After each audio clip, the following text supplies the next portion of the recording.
Hi, my name is Brian and I'm with Craft Fancy, and I'm here today to bring you the tip of the day brought to you by Scrapbook Expo. Have you ever wondered about how you take a look at your favorite die from Memory Box, Spellbinders, or other companies and say, how do I ever get that to emboss? I wish they had an embossing folder. Well, today I'm going to show you a tip on how to take your favorite die and turn that into an embossing folder. Let's go ahead and get started.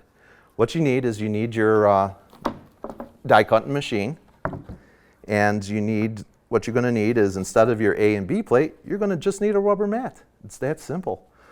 So why don't we go ahead and get started. We're going to go ahead and just take your die and lay your die down. And then what we're going to do is we're going to take our piece of paper on top of that. Then what we're going to do is put the mat on top.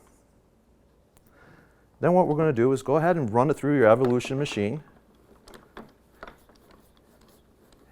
And just crank it and crank it and crank it away. It's that simple.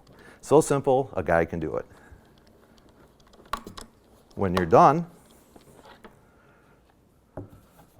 then what we're going to do is we're going to move the mat back, and then we have a perfectly good card with an embossing on it. Now the best part about this is it doesn't just not work on your substrates of just paper, but we can also do it on a foil card. Why don't we go ahead and try it again?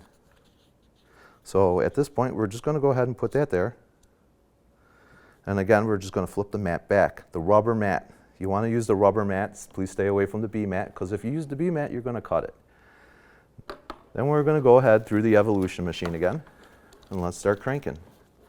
This is the best part of this program. I love it. Cranking, cranking, cranking. Nice and easy.